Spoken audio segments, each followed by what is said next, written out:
And live from my house, it's Tuesday night. Welcome back to CS 1332 Recitation, everyone. I'm Jacob. This time I'm doing the 6 p.m. recitation. Landon did the 4:30 today. We're going to try to switch it up occasionally. But let's go ahead and get started.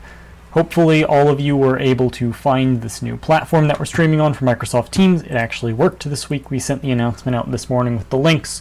Those same links will get you to the videos after it's over. A little bit more about some of the logistics with this site. One not so good thing is the delay is a little bit higher with it, so if you ask a question, it's going to take me longer to get that answer back to you. So be aware it's not me ignoring your question or anything, it just will take longer for you to see my answer. But one really nice thing is if you hit that pause button right below me, it'll pause the stream, and then when you resume it, it'll resume it exactly at the same point you paused. You don't have to worry about missing anything that happened while you were paused. Just if you feel like you get temporarily lost in something, you can pause, you can rewind, you can fast forward all you want. Don't worry about that. Please use that feature. It's going to be very useful. But let's talk about some stuff for today. You've got your last homework right now. Homework 9 was due yesterday. Homework 10, that's graphs, is due a week from yesterday, April 13th. That's your last homework. Nothing else after that. Once you turn that in, all you'll have to worry about is the final exam.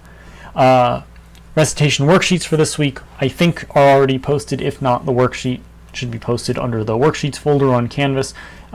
Solutions will be posted soon if they aren't already.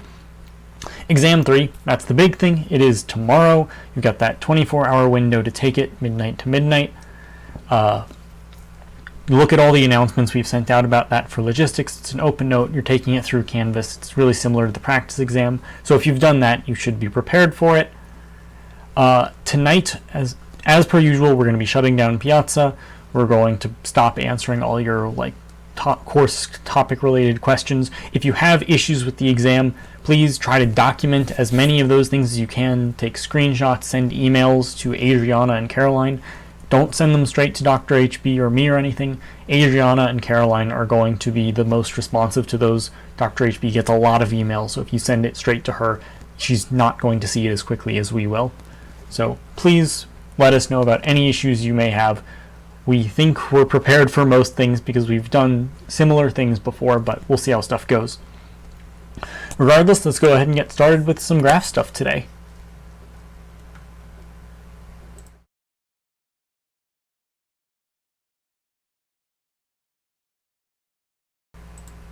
Alright, sorry about that. So I've got these slides up. I did post a link to them on Canvas. The same slides are there. I'm probably not going to give you enough time to write down every single thing on these slides. That's just because it would take too long. And you don't need to really memorize all of the things on these slides. It's really just so that you understand what I'm talking about when I say things. We're not going to vocab test you or anything, so don't worry too much about that. But let's talk about what are graphs. Graphs are just collections of a bunch of vertices and a bunch of edges. Well, what are those? A vertex is just like a node in the graph. Let me go ahead and enable my...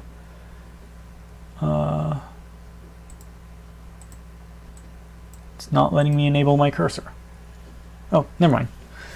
So, vertex is just some single node in the graph. So here, we've got a bunch of graphs here. So like this 0 node is a vertex, this 3 node is a vertex, etc. V is generally refers to the set of all of the vertices in our graph. So in this case, V would have 0, 1, 2, 3, and 4, all these vertices. And these little bars around V kind of looks like absolute value. That's the number of vertices in V. Sometimes we call that N, but usually this V is more common. That's also the cardinality of the set V. If you want to get technical in the math terms, that's where that comes from. But this is more common than calling it N, so you'll see me use this when I talk about big O's later. Edges are just things that connect different vertices together. So in this case, say I have this vertex 0 and this vertex 1, and I have this line between it. That's an edge. You can see I can have a bunch of edges in my graph. E, just like V was the set of vertices, E is my set of edges, and this cardinality of E is the number of edges in my graph. Sometimes N, but that's very uncommon compared to this E. We denote edges as pairs of vertices. So in this case, like UV, that's an edge going from U to V. And I say that from U to V because we can have directed edges and undirected edges. So we'll actually do directed first. So you'll notice in this graph down here, these edges all have arrows on them. This is a line from A to B. That means we have an edge going from vertex A to vertex B, but we don't have an edge going from vertex B to vertex A. So if you think of this as like cities and roads, so like the vertices are cities and the edges are roads, this might be like a one-way street. I can only drive down this way. If I want to get back, I'll have to take another path. Turns out this graph doesn't have another path back to A, so I'm kind of stuck if I go down this. And that's a directed edge. For undirected edges, those are just edges that go in both directions. So in this case, we wrote the directed edges with arrows. Undirected edges, we generally just don't include any arrowheads. We just kind of draw the lines. So this is these are all undirected edges. You can go from C to A, back to C, all you want. There's no one-way streets. They're all kind of two-way. This kind of gives me my two types of graphs. So graphs, again, just sets of a bunch of vertices and a bunch of edges.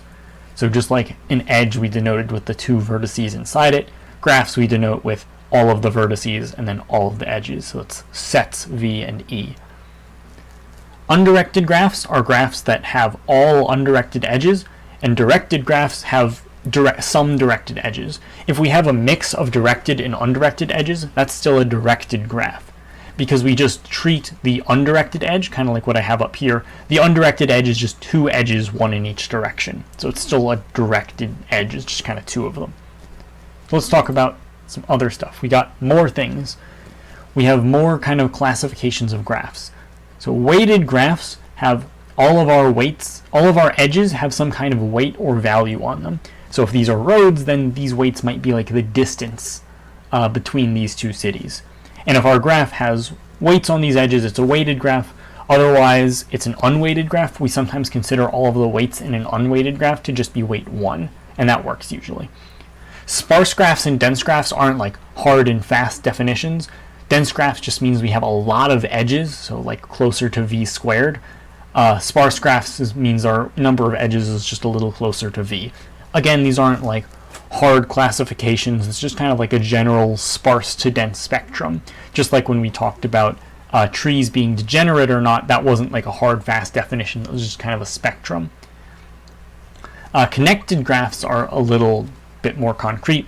That means if I start at any vertex, I can reach any other vertex. So you see in this connected graph, I can go down these roads all I want, get wherever I want. In an unconnected graph, I might have vertices like this that are kind of separated off from everything. So if I start here, I can't get to these three. And if I start here, I can't get here. And there might be more vertices connected to this thing, but the basic idea is that these two sections of the graph are separate. Degree is another thing. If I'm dealing with a directed graph, I have a distinction between in degree and out degree. In degree is the number of edges coming in. So like this, this is kind of in the way. This 2 has two edges coming in, both from vertex 1.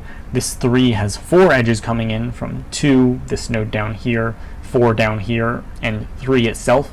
So it has an in degree of 4. An out degree is just the number of edges coming out. So 1 has an out degree of 2, 2 has an out degree of 2, 3 has an out degree of 1, only that one edge pointing to itself. If we have a undirected graph, we just consider the degree no in or out. Just the degree is just the number of edges it has.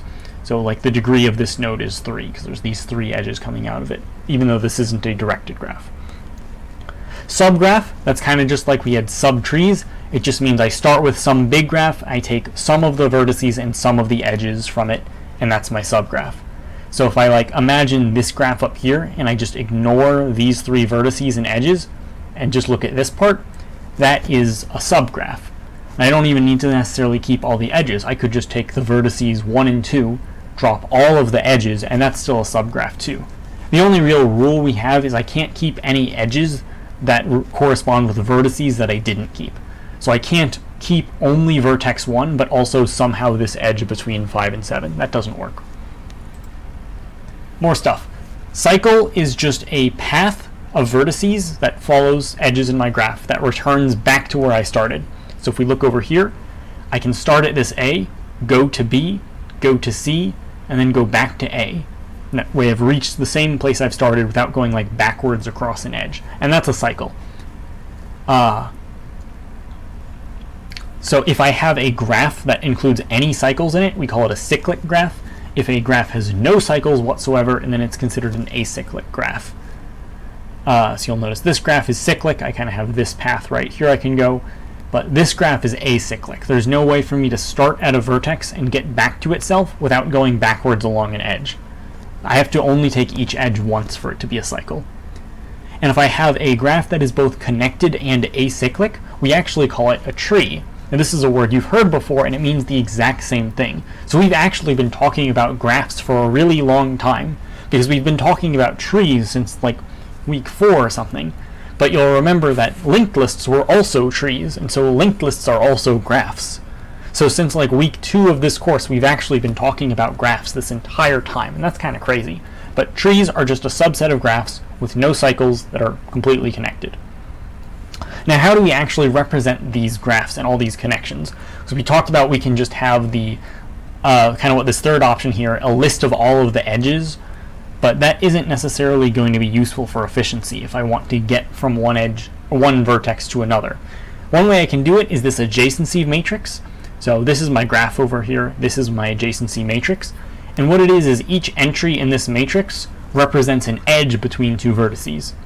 So if we look, I have this edge going from vertex 1 to vertex 2, or to vertex 0, that's weight 2. And if I look in my adjacency matrix at this 1, 0 spot, so from 1 to 0, I have this 2 here that indicates that edge exists.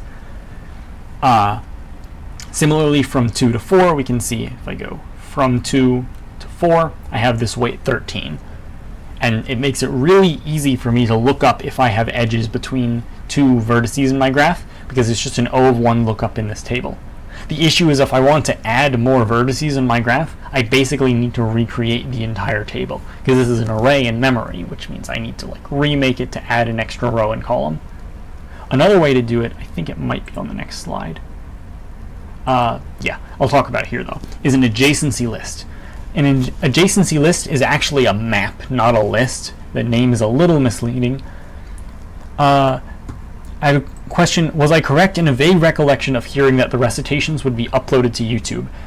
We were originally going to do that, but then they kind of told us to hold off on YouTube. So if you look at the media gallery on Canvas, that's where you'll find all the recordings. They're not going to be on YouTube for now. But media gallery on Canvas, you'll find all of them. You'll also, for the Microsoft Stream ones, they'll be at the same link that you clicked on to get there in the first place. Good question. So adjacency list, not a list, it's a map.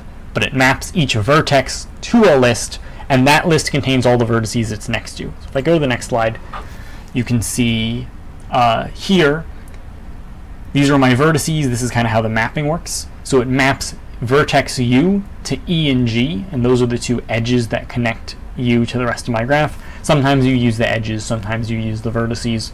It's kind of both in your homework, but I'll talk about that at the end of recitation. I map W to F, G, and H, that's the three edges it's connected to, so on and so forth. You can see a similar thing over here. Here's another example of an adjacency list. This is with an unweighted graph, so you'll notice all the weights are just 1 if I have a vertex there. I'm not going to spend too long on this. Again, you have access to all these slides. You can pause if you want. Last stuff, I'm going to kind of not talk about the MST stuff yet, but I will talk about some graph terminology. Talked about subgraphs already. I think I actually talked about all of these but spanning trees, and I'm not going to talk about spanning trees today because that's not on your homework. We're going to talk about that next week. This week's just going to be the graph stuff on your homework, and that's other stuff. So let's go ahead and go to this, and let's start talking about our first algorithm of the day, which is breadth first search. You'll often see us abbreviate it as BFS. So what is our goal in the algorithm? It's kind of one of the first things we should talk about. The goal is we have some graph. We want to go through the entire graph and get a list of all of the vertices. Now, how are we actually going to accomplish that? Well, we're going to need 3 data structures to do this, actually. This is why we teach graphs towards the end, because you need a lot of other data structures in order to make it work. The first thing we need is, obviously, we need a list. That's what we're going to return. The reason we need a list specifically is because lists have order. if we put things in a list, it remembers the order that we put them in. And that's going to contrast the second data structure we need, which is a set. Set can also store all these vertices, but it doesn't have order. What it does have is, remember, we have O of 1 lookup time. If I want to know if something's in my set, that takes O of 1 time. If I want to know if something's in a list, that takes O of n time. So sets are really useful, and you'll see why later. The reason we need this set is this is going to make sure we don't go to the same vertex twice. Because you can imagine if we're trying to go through the entire graph, if we have like cycles and stuff, then going to the same vertex twice is going to make our algorithm take a really long time. So we don't want to repeat vertices, and the set's going to make sure of that. The third data structure we need is the queue. Sometimes you'll see this called the frontier when talked about like in other classes maybe, but it's a queue in breadth-first search. And why we need this is because this has first in, first out ordering, which is important for breadth-first search. The queue is going to determine what vertices we go to next. So, list is what we're going to return. Set makes sure we don't go to the same vertex twice. Queue will help us figure out what vertex we should go to next. The last thing we need to actually start this algorithm is we need some starting vertex. This just tells us, okay, I'm starting here, then going to everywhere else. So, we've got all these stuff. I'll give you guys a little bit to write stuff down, or if you have questions before we look at what the actual algorithm is. My opinion, understanding breadth-first search is really important, because out of the other 4 total graph algorithms we talk about in this class, 3 of them are just variants of breadth-first search. Only the 4th is actually really different. So this is really important to kind of get the grasp of this basic structure, because we're going to use it 3 more times after this. Alright, let's look at this algorithm. Step 1, really important, we need to kind of initialize the algorithm, give it something to start with. And that's going to be taking that start vertex and putting it in our queue. This means that essentially the first vertex we're going to visit is start, which is the point. Then this is the main loop of our algorithm. We have 2 conditions in this while loop. The first condition is while the queue is not empty. And the second condition is that we haven't visited all the vertices. And this condition is pretty straightforward how to actually implement it. But what about not all vertices visited? Well, I kind of wrote that down here. How we actually check this is we look at the size of, we can either use our visited set or visited list here. In the implementation I'm going to show, it works for both, but in the implementation the visualization tool uses, you need to use the visited list. And I'll talk about that a little bit when we get to the viz tool. But we just look at the size of this, and if it's equal to this magnitude of v, remember that's the number of vertices in our graph, if all of those vertices are in the list we're going to return, then we've clearly visited our entire graph, and there's no reason for us to continue the algorithm. Now, why do we need both of these stopping conditions? We'll see when we actually look at this on a graph, but we do need both of these for different reasons. One will kind of work in the disconnected case, one will kind of work in like a really dense graph case. So, during this loop, we're going to remove a vertex from our queue, and I'm just going to call that vertex current. Again, when we remove from the queue, we're just going to remove kind of the first thing that was in there. That's that FIFO ordering. If current is not visited already, we're going to add it to the list and the set. So remember, the list is what we're returning, the set is what we use to check if things are visited. And then we're going to look at all of the neighbors of current, and any one of those neighbors that isn't visited, we're going to add it to the queue. And I underlined the word unvisited because, again, we don't want to look at vertices that we've already been to. Only unvisited vertices. Visited means it's in our visited set. So unvisited means it's not in our visited set. This is why we need a set, because we're going to see in every step of this loop, we're doing a ton of these visited checks. And if those aren't efficient, this algorithm is going to take a really long time. So having a visited set with O of 1 lookup makes this algorithm a lot faster, and that's why we have to have the set, the list, and the queue. We need all 3. I've also circled the word queue all the times it appears here. That's a little bit for later, but that shows it pretty well. So we've got this basic algorithm structure. Let's see what it looks like in action on an actual graph. For that, I'm going to pull up the viz tool. As a note, for the viz tool, The examples I'm going to show are all kind of the default graphs, so if you want to follow along yourself, you can pull up the Viz tool, go to all of these algorithms, and it should be the exact same example I'm about to run through. That said, welcome to the Viz tool. So, breadth first search is our first algorithm today. You can see I've got it paused on this graph over here. It's an undirected graph. The edges don't have any arrows on them. It's an unweighted graph because the edges don't have any numbers. But we're going to perform breadth first search. Remember, our first step is that we put A in our visited set, or put A in our queue. And a difference I want to point out between what the Viz tool does and what the algorithm I showed does is when you put it into the visited set. In the algorithm I wrote on the board, I said you put it into the visited set when you dequeue it. But in the algorithm on the Viz tool, it puts it into the visited set when you enqueue it into the queue. They're both equally efficient. There's no real difference between them. It does kind of change that while loop condition, but it's not a huge deal. They both work the exact same way. So, once we enqueue A and add it to the visited set, you can see what our queue looks like here, what our set looks like here. This current vertex is that cur I had in my other example, and then the list is what we're going to return. So, we dequeue A. Because it's a new vertex, we're going to add it to the list. That's our current vertex, and now we need to loop over all of its neighbors. So, now the next question is, what order do we look over its neighbors in? Well, this is kind of arbitrary. In your homework, you'll just get a list containing all of the neighbors, and you'll loop over those in just whatever order they happen to be in. In a lot of diagramming examples, we'll tend to just tell you to use alphabetical order, or if they have numbers, numerical order, essentially the same thing. So the first one we're going to hit is this B, because that's the first alphabetically out of these 4 neighbors of A. So, B is not a visited neighbor, so we enqueue it into the queue and add it to the visited set. Next is the second neighbor of A, which is C, not visited, so it goes in the set and queue.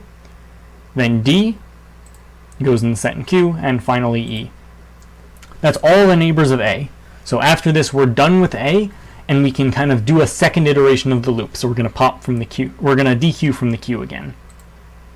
Once we do that, now our current vertex is B. It hasn't been visited, so we add it to the return list. Or sorry, in this case, you don't need to check if it's visited because you added it to the visited set when you enqueued it. So in this case, we don't have to do that extra check. Sorry, it's a slight difference, but you can implement it both ways. But we add it to our list because it's our current vertex, and now we're going to look over all its neighbors. Now B has 2 neighbors. It has A and G. A is going to be our first neighbor, alphabetically, but we've already visited A, so we're not going to put it in our queue. We're not going to do anything with it. We're just going to ignore it. You can see here in the Viz tool, A has already been visited, so we skip it. Now we go on to G. It hasn't been visited, so we put it in our set and queue. Note G goes at the end of the queue. That's that FIFO ordering. And we keep going. We're done with B now, so we can move on to our next vertex, C. We add it to our list since we dequeued it. The only neighbor of C is A, and we've already visited A, so nothing's going to happen with C, and we can move on to D, which is the next thing in our queue. Again, neighbors are A and F. A is visited, so we ignore it, and F is going to go into our queue and our visited set. Now, we're all done with D, so we can move on to the next thing in our queue, which is E. E's neighbors are A and G, but both of those are already visited, so there's nothing more for us to do here. We're done with E, and we move on to G. G has 4 neighbors, B, E, F, and H, but we've already visited 3 of those. So nothing happens with any of those, and H is going to be added into our queue. Now we go on to F, add it to the list. F has no neighbors that we haven't visited already, so we're done with it. And finally we move on to H, add it to our list. H has no neighbors that we haven't visited already, so we're done with it. And now we've actually met both our conditions. Our visited list has all 8 vertices in the graph, and our queue is empty. It happened that both of those were true at the same time. It might be possible that one is true and the other isn't. I'll explain that in a second. So we are done with the algorithm. Now, why do we need both of those conditions? Because here it looked like both of them happened at the same time. Now, imagine that this graph wasn't completely connected. Imagine if I had like a couple extra vertices out here. This implementation of breadth first search would never reach those vertices. And that's actually perfectly acceptable. Breadth first search is only going to get all of the vertices reachable from your start node. It's actually not guaranteed to get everything in your graph. But in that case, I wouldn't have a complete vertex list of all of the vertices in my graph. I would empty my queue first. So that's why I need to check if the queue is empty. But what about the size thing? Well, you can imagine if I have a ton of interconnecting edges between all of these, and this is more true with the implementation I showed, which is kind of the more common way to write it, it's possible that you finish getting to all the vertices with a bunch of extra things in your queue that you've already visited. If that happens, using this size check allows you to terminate a little bit earlier. It's kind of implementation dependent whether it actually saves time, but in general, having both conditions does help. So if you have questions about how BFS works, feel free to ask them. I'm going to go back to the board and talk about the efficiency of it a little bit. So efficiency is now a little bit harder to talk about compared to other algorithms, because we don't really have one number going on. It's kind of like in pattern matching, we had n and m both contributing to our efficiency. In our graph, so we have v and e, the number of vertices and edges that both matter. And you think about what we generally do in this algorithm is we're trying to visit all of the vertices in our graph. And we're doing that just by kind of going along all of the edges, going until we reach everything. So our efficiency is going to be O of v plus e. That's kind of reaching all the vertices and traversing along all the edges. And unlike all the other algorithms we talked about, this doesn't really have like a best average worst case. And the reason for that is you might think of like, oh, the worst case might be like, I have a ton of edges and I have to look over a bunch of things. But then we would account for that with this plus e. Or if you have like only vertices and no edges, well then this would be 0 and you just have the O of v. So this kind of accounts already for all of the potential like good and bad things that can happen. There's not like a best and worst case. Now, a little bit about what BFS actually does. We know kind of how the algorithm works and what the efficiency is. I'm actually going to go back to the viz tool and we're going to look at what the output we got is, because there's something interesting about it that I didn't mention the first time. So the first thing in our list is obviously A. That's the vertex we started with. Now if we look at the next things in our list, B, C, D, and E, all of those vertices are one edge away from A. Then we have G and F. Those vertices are 2 edges away from A. You can kind of reach it multiple ways, but they're all at least 2 edges away from A. Then we have H, which is 3 edges away from A. We can kind of go A to G, A to E to G to H. It's 3 edges away. And that's what BFS does, is it will create this list, kind of the start vertex, all vertices 1 edge away, all vertices 2 edges away, etc. So if our graph doesn't have any weights on it, we actually kind of get the closest nodes, then the second closest nodes, etc., which is pretty cool. And that's a important thing about how BFS works and what it does. It's really similar to level order, if you remember from your BST homework. That's why we might have mentioned then that level order was an example of breadth first search. They work very similarly. So I'm going to wait a little bit for you guys to ask questions because there is some delay, and then we'll move on to our second algorithm of the day.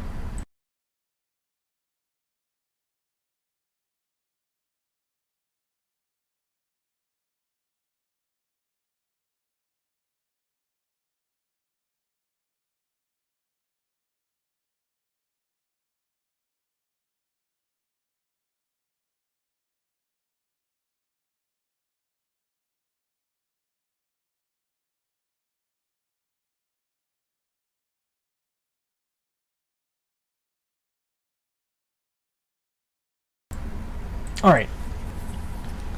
I will let any more questions come in as they do, but let's go on to algorithm number 2. That rhyme was fully unintentional. Depth first search, kind of the opposite of breadth first search. Like I mentioned, breadth first search was really similar to level order. Depth first search is really similar to the pre, post, and in order methods. Now, this is just a different way of traversing the graph from a start vertex. Breadth first search had one start vertex, and you went to all the one edge away, 2 edges away, etc., kind of expanded outwards. Depth first search, instead of expanding outwards, is going to kind of go all the way down one branch and then expand outwards from there, from kind of like the tips of the branch. It's not going to really expand out from the start. How it does that is, instead of using a queue, depth first search uses a stack. And what I mean by that is, if we look at the algorithm I wrote here, you'll see I circled queue in all of these places. If I erase queue and just write stack instead in all 4 of those places, I would get an implementation of depth first search. That's what I mean when I say understanding BFS is really important, because DFS is just BFS implemented with a stack. Now, you could use a physical stack, like java.util.stack. That would work in theory, but for our purposes, we're going to use the recursive stack. So it's just like with pre-order, post-order, in order, you made all those recursive methods. We're going to make a recursive helper for DFS too. You should not implement it with the physical stack. You'll probably lose all the points. So how we do that is we make a recursive helper method, and then just instead of adding the neighbors to a data structure, so in BFS we added all the unvisited neighbors to a queue, in DFS we're just going to make a recursive call on each of those neighbors. That's going to be kind of how we add them to the stack, is just making that recursive call. But again, other than using the recursive calls instead of adding it to a queue, the algorithm is exactly the same. We still do the same visited checks, we still add things to a visited set, we still have the return list, everything's exactly the same except that data structure we're using. And that's why I said it was sometimes called the frontier in BFS. This is just, we change how our frontier functions. So with BFS, our frontier followed FIFO ordering, and DFS, our frontier follows last in, first out, LIFO ordering. And you can kind of see it here, our efficiency is going to be the exact same. And that shouldn't really be surprising, because we're doing the exact same algorithm, just kind of with a different order of visiting the vertices. So, give you guys a little bit more to write stuff down, and then I'm going to go over to the Viz tool. We're going to look at the exact same graph and see how it operates with DFS instead of BFS.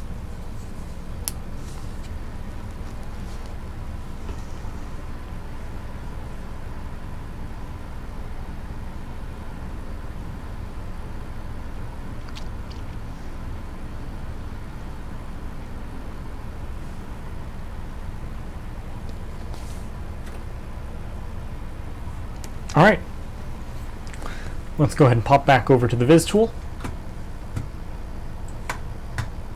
This was our BFS graph. Now let's go into DFS. Again, exact same graph, but let's see how it works if we use a recursive stack instead of the queue that we used in BFS. You're going to kind of see that here, how all the recursive calls work. It's shown really nicely. So we still need a starting vertex. In that case, it's A. That's the starting vertex I'm using, just for simplicity. And let's see what happens. So step 1 is we make our recursive call on vertex A. It's not a visited vertex, so we add it to our list, add it to our set, and kind of, you can see this is the recursive call we're on right now, this DFS of A. So A is at the bottom of our stack. Now, our neighbors are B, C, E, and D. Again, B is our first neighbor. It's first alphabetically. That's kind of arbitrary, but that's what we're going to use. So we're not going to add all of these. We're only going to look at B, because that's the first neighbor, and that's what we're going to look at right now. So we're about to recurse to B, so we're going to kind of ignore all of the other neighbors for now. We're just going to go straight to B. It's unvisited, so we go to it, add it to our list, add it to our set, and see this is the next step of our recursive call. So now we don't look at any more neighbors of A. Our next step is to look at more neighbors of B. Now again, we have 2 neighbors. We have A, which we've already visited, and G. We've already visited A, so we're going to skip it and just go on to G. And this is going to be a recursive call onto G. So we skip A and recurse to G. You see that's now another layer deep in all the recursive calls. G is the top of our recursive stack. We visit it and add it to our list, and now we start looking at the neighbors of G. We have B, which we've already visited, but then next we have E as the next alphabetically. So we now recurse to E. So you see this path, we've gone straight from A all the way around. We're not kind of going outwards from A, we're just going down one path. So we visit E, add it to the list, and now we start looking at its neighbors. But A is already visited, and G is obviously already visited. So we're done with all the recursive calls on A. Or on E, sorry. So, remember, now we have to look back at the recursive stack. Once this returns, we're back up here, the recursive calls on G. And you remember G was kind of in the middle of looping over all its neighbors. So we looped over our first two neighbors, now G is going to move on to the third neighbor. The third neighbor in this case is F. So we return from E back to G, and now we look at F, which is our next neighbor, and we're going to make a recursive call on it. So this one will go here. It's not another level deep from E, it's kind of be on the same level, like that. We make a recursive call on F, and now we do the same process. This time it turns out that the unvisited one actually comes first alphabetically, so we're going to recurse onto D. So you see this path we've made is we've gone from A down to G, and then we've tried to go down this way, but we kind of hit a dead end. Now we're going down this way. We're about to hit another dead end. Because if we look at the neighbors of D, A is already visited, and F is already visited. So, we're done with the recursive calls on D. We go back up to F. And again, F is in the middle of looking over all its neighbors. We looked at D, we're done with D. Now we look at G, but G's already visited. So we're done with all the neighbors of F, which means we're done with F completely. And we return from this F recursive call up to this G recursive call. Now again, if you've forgotten by now, G was in the middle of looping over all of its neighbors. It got interrupted by this longer recursive call on F, but it's going to go back to what it was doing, which in this case is going to be going to H, which is unvisited. So we visit H, add it to our list. We look over all its neighbors, but its only neighbor is obviously visited. So we're done with our recursive call on H. So now we move back to the recursive call on G. But now G finished with H, which means it's now done with all its neighbors. There's no more neighbors of G to look over. So we return from G. Now, where does G return to? If we look at the stack and all these recursive calls, G is going to go back to B. Now, something I want to stress is like this, a lot of this logic is done for you just because that's how recursive stacks work. It's just for the sake of like diagramming or actually understanding what's going on. I'm trying to stress like how these recursive calls are returning. But a lot of this work kind of happens for you. So B just finished going over all its neighbors. So we go back to A. Now A had only actually looked at one of its neighbors. Just one neighbor of A got us all of these nodes. So now we look at the second neighbor of A, which is this C. It's not visited, so we make a recursive call on it. You see it's on the same level as B. Add it to our list. Now, we look at all of C's neighbors, but its only neighbor is obviously visited. So we go back to A, and we're going to finish looking over all the neighbors of A. But we already got to those neighbors of A just from this recursive call on B. So D is already visited, and E is already visited, which means that we're now done with all of the neighbors of A, and that's going to kind of finish off our recursive stack. We've now kind of dove as deep as we can possibly go, and that's going to terminate our algorithm. So you see, this order is very different. I can go back and forth. This order is very different from what we got from BFS. You see, C was like the last thing we got in depth first search because its only neighbor was A, versus in breadth first search, it was something one edge away from A, so we got to it very quickly. But in DFS, it just so happened that because we visited B first, that hit the rest of the graph by its own before we even got to C. So DFS does all these deep dives, versus BFS kind of slowly goes out from the beginning. Alright, I'll give you guys a little bit to ask questions. We already talked about the efficiency of this one. It's the same as BFS, O of V plus O of E, because these algorithms, again, are very similar. So I'll give you guys some time to ask questions, and can give you some trivia. A really popular benchmark in supercomputers is actually running BFS on a really giant graph, because BFS is like a decent algorithm. It takes a moderate amount of time to run, especially if you have a really large graph. It also uses a ton of memory, so it's a good test of supercomputers. And when you talk about other graph algorithms, a couple others in this class, and not really in this class, more when you get to combinatorics and analysis of algorithms, that's Math 3012 and CS 3510 or 3511, you'll talk about algorithms that are kind of based on BFS. Some DFS fun facts is, again, we talked about pre, post, in order are all DFS searches, and DFS is also used in a lot of other algorithms you'll talk about. So again, DFS and BFS are really similar.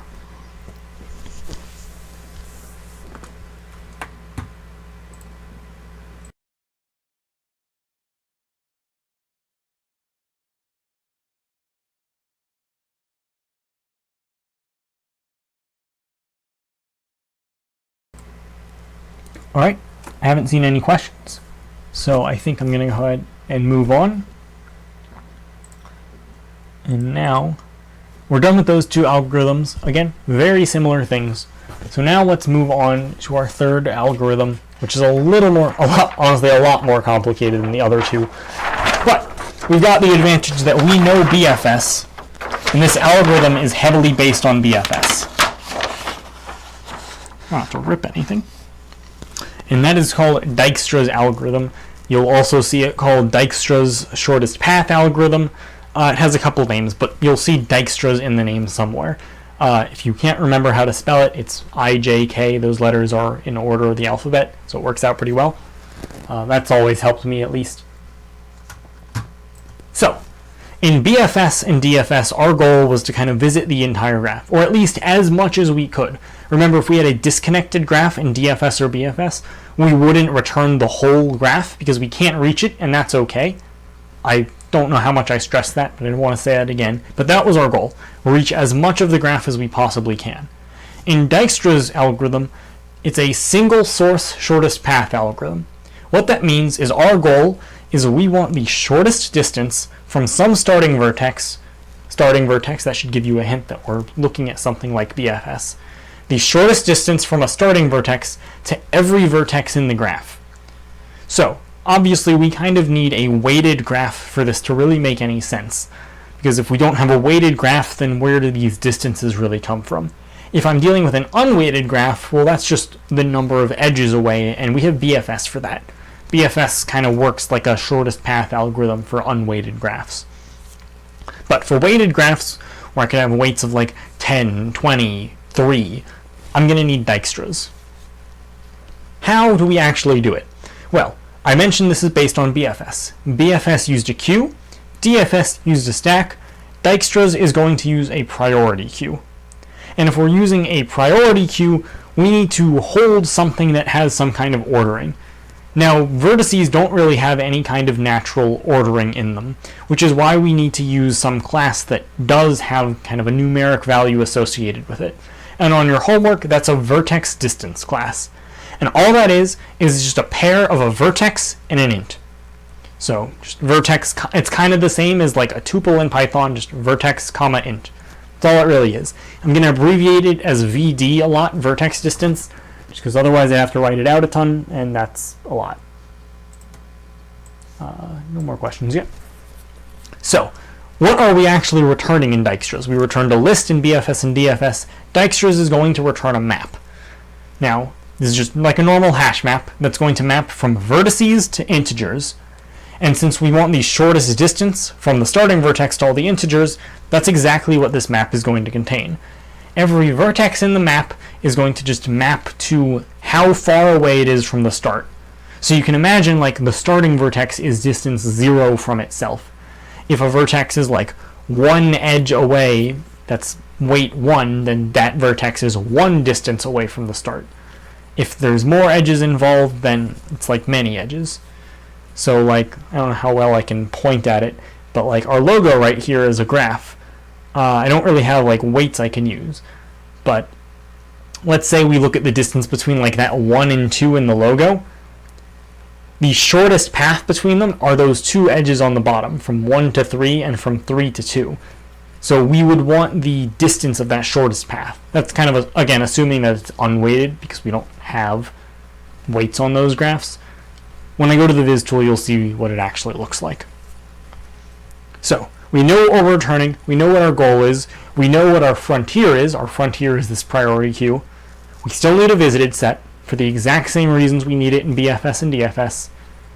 Really similar algorithm. How do we do it? A lot of writing here. Some of it's to explain other things I wrote, but let's break it down. Step 1 is we need to initialize our map. Now, what do I mean by initialize our map? Well, we need to have a guess at how far away every vertex is from our start vertex, and we're going to kind of fix that guess as we go through our algorithm. And my guess is that I can't reach anything. I'm going to be very pessimistic and assume that every vertex is infinity distance away from my start. Now, I don't really have an infinity in Java, so I'm just going to use integer.maxValue, and that's going to be close enough.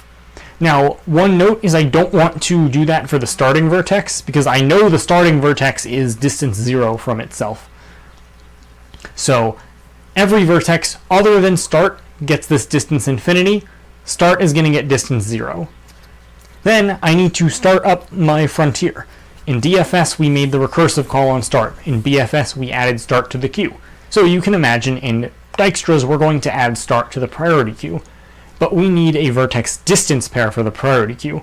So we're going to put start with a distance of 0. So I wrote this is a vertex distance pair of start and 0, and that's what's going to go in our priority queue to start us off. Now, our loop, really similar to BFS. While our frontier, the priority queue, is not empty, and we haven't visited every single vertex. I got a question.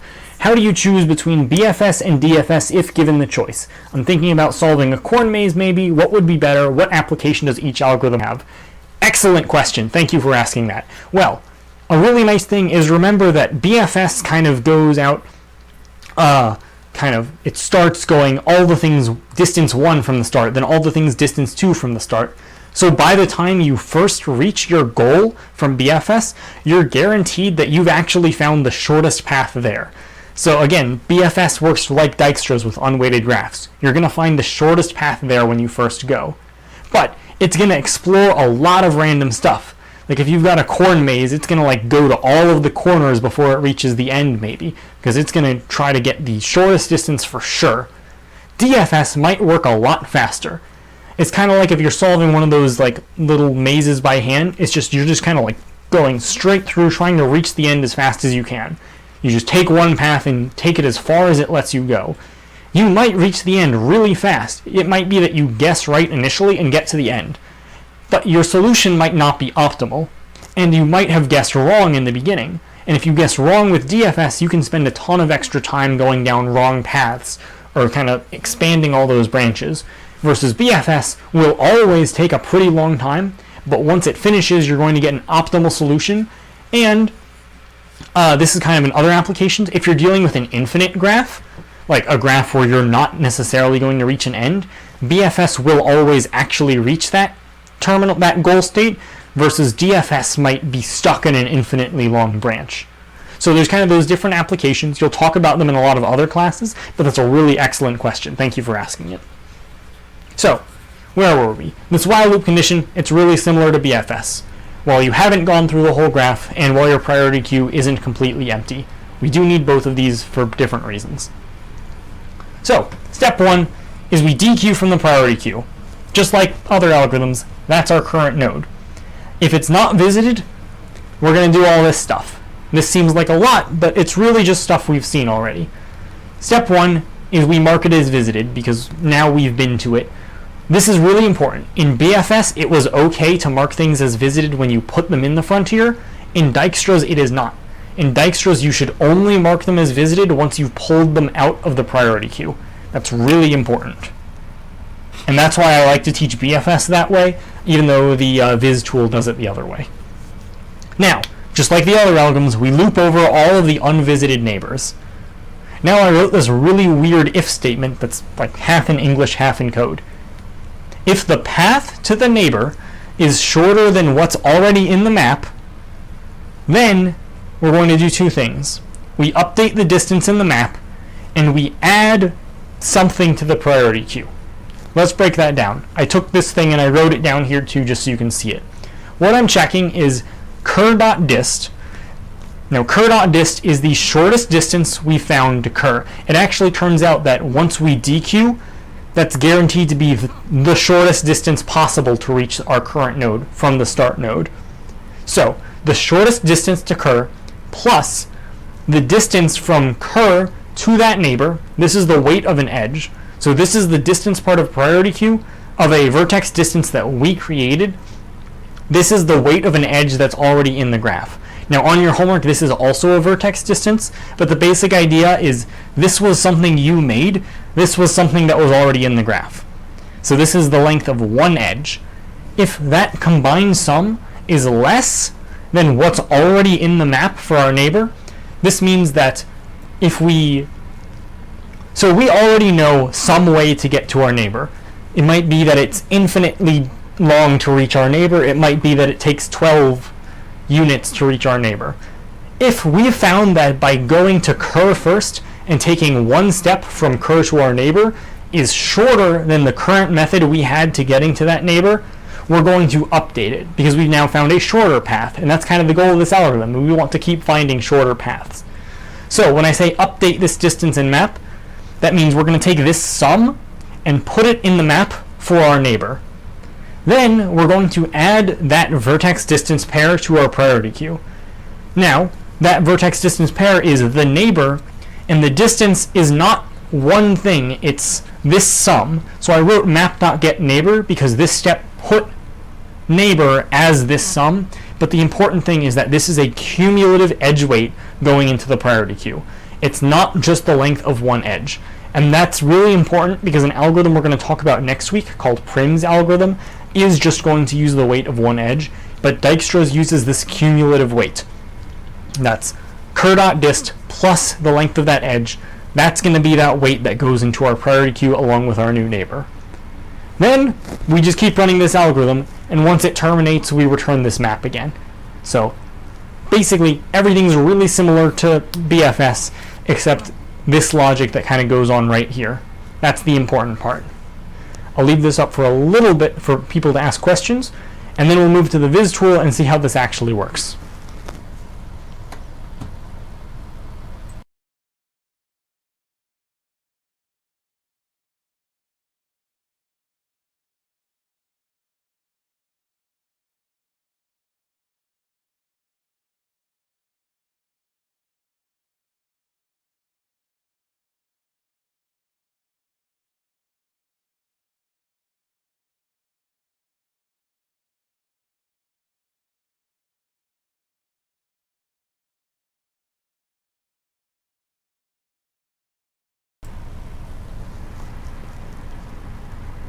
Okay, haven't seen any questions, so let's take a look at the Viz tool and see what, oh, someone's asking something.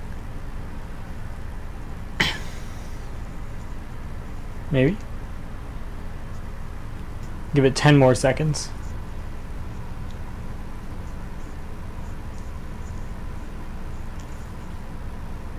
Okay, well, let's keep going. If that question gets asked, I will answer it.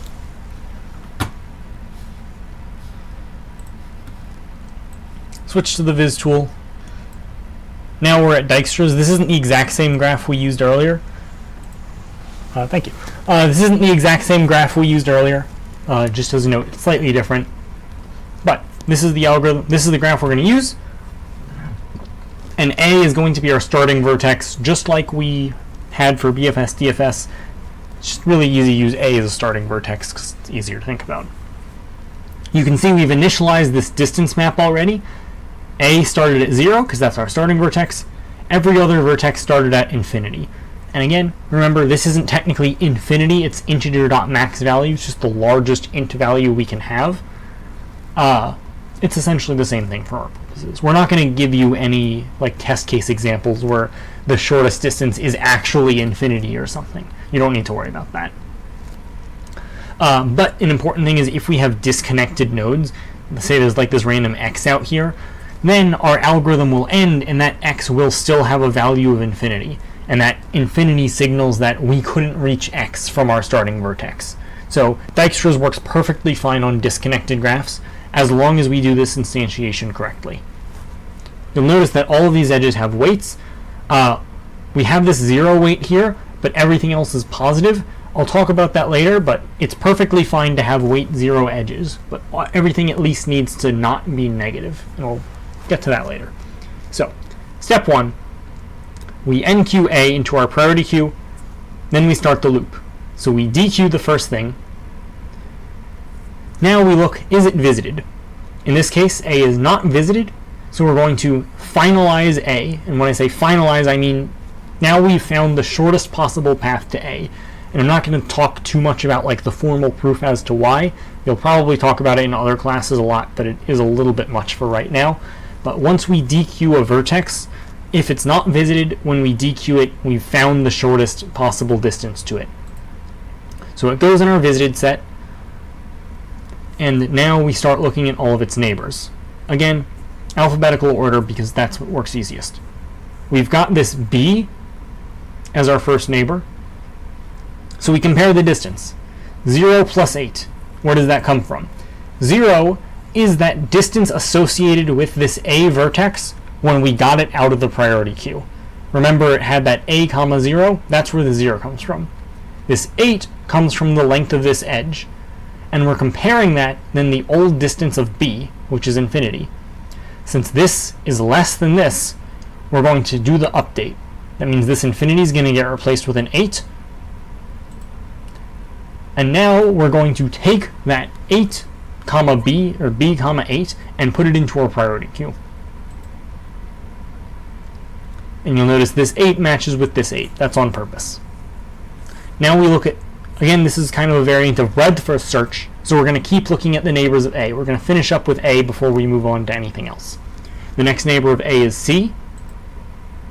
We compare the distance. The 0 is from here. The 2 is from here. The infinity is from here.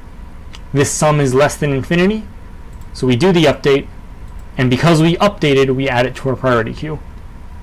Now we look at the last neighbor of A, which is D. The priority queue is going to reorder itself automatically. Remember, when we remove from it, we'll always get the smallest distance. That's kind of how this algorithm works. That's why we always get these shortest distances.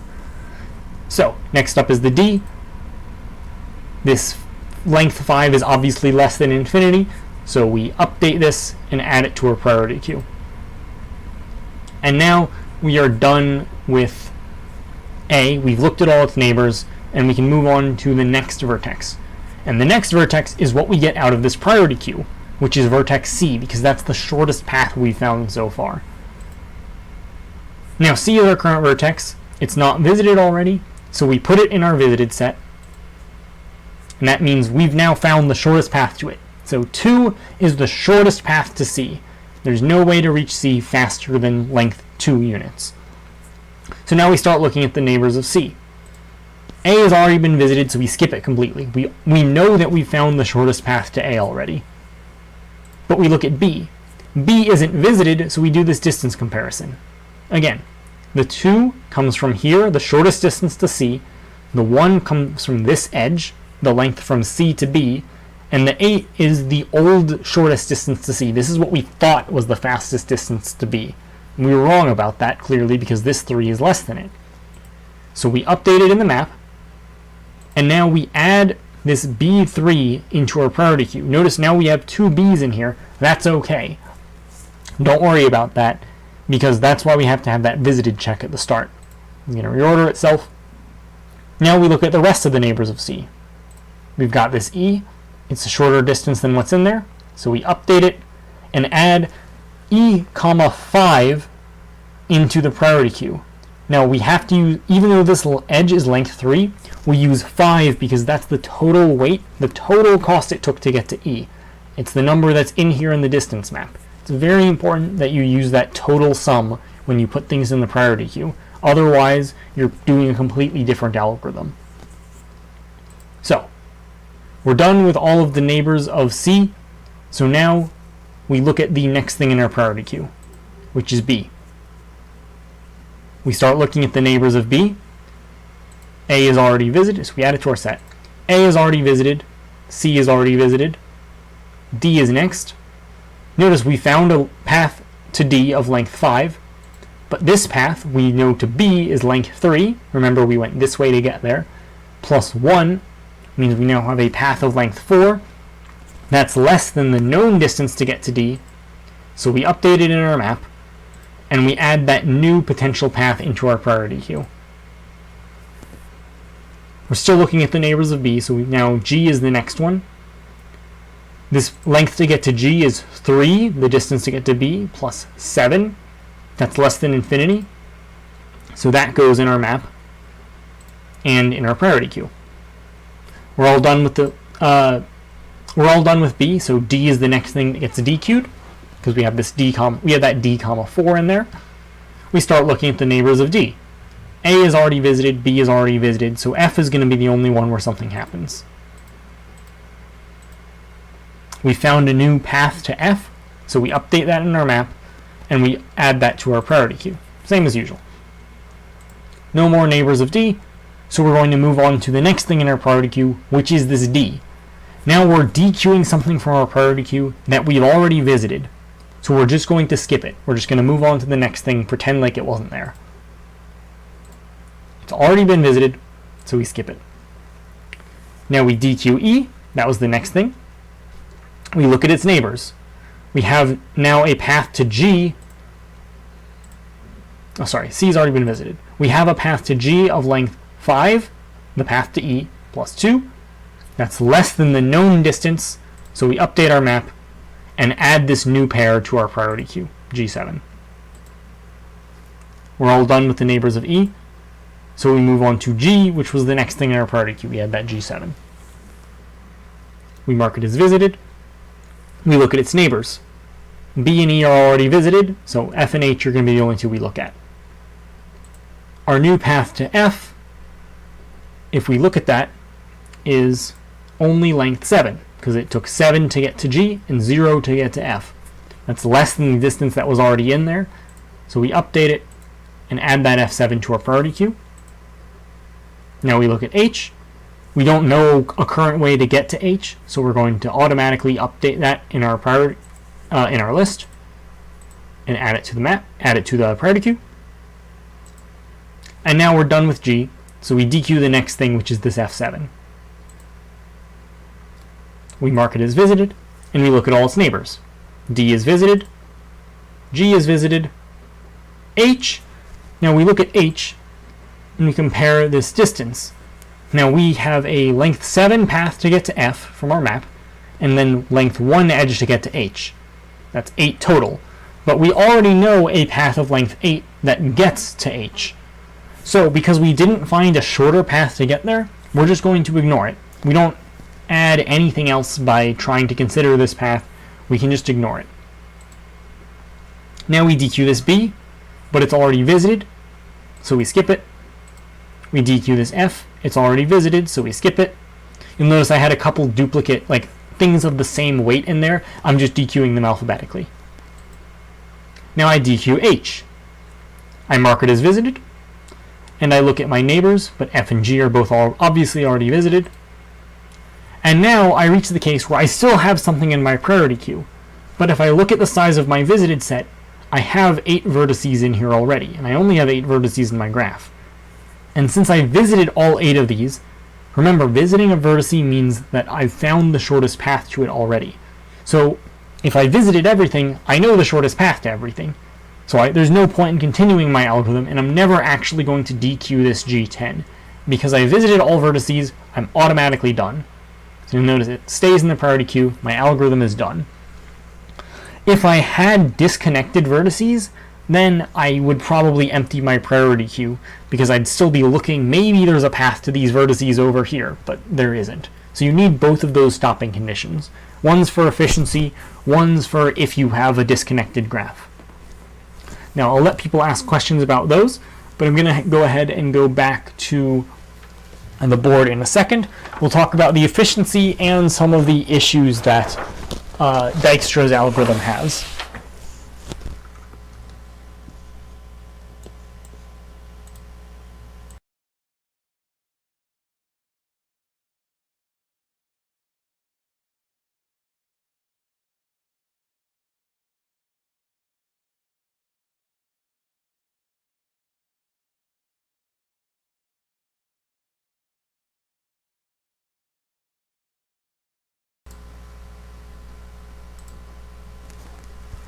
Alright, so efficiency is a little bit weird.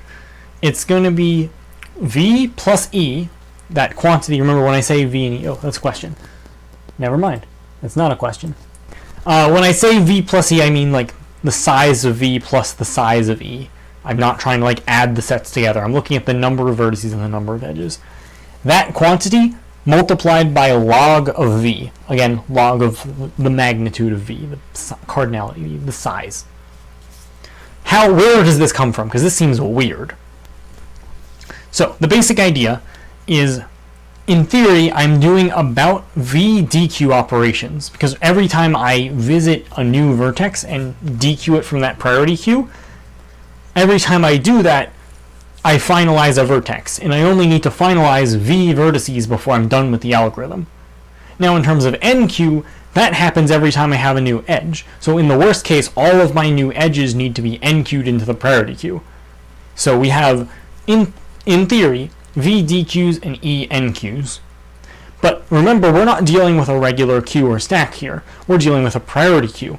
And priority queues don't take O of 1 time to add. They take log time to add. In this case, I can talk about this later, but log V and log E are actually the same thing in big O notation. So we choose log V because it's the smaller number. So it takes O of log V time to do each of these operations. So it's V log V plus E log V, which is where this term comes from. And that's the efficiency of Dijkstra's. Now, one of the biggest shortcomings of Dijkstra's is it does not work with negative edge weights, like, at all. If we look at this like basic graph I constructed, let's say I started from A. Well, the first thing I do is I would say, okay, B is the quickest vertex I can reach from A, because it's the lowest weight. So I go to B, I say I can reach B in -2 weight.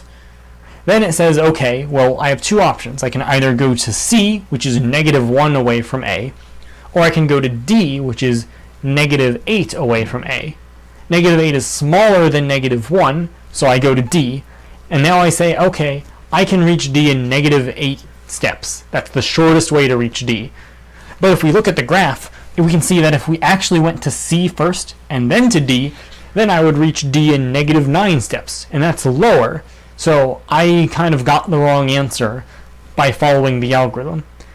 And if you think about kind of this example I wrote, neither of those are right. Because if I want to reach B, well, what if I start from A, go to C, go to D, go to B, go back to A. Now I've accrued -17 weight, then go all the way around and back to B. That's really short. That's, -32 steps. And what if I do that whole loop again? Well, there's no real shortest path to B if I have these negative edge weights. So Dijkstra's does not work at all for negative edge weights.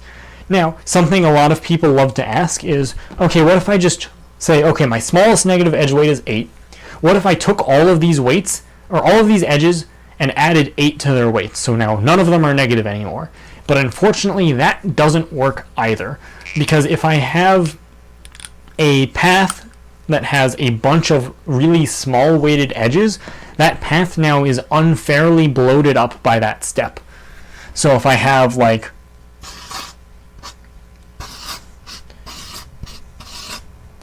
all of these with length 1,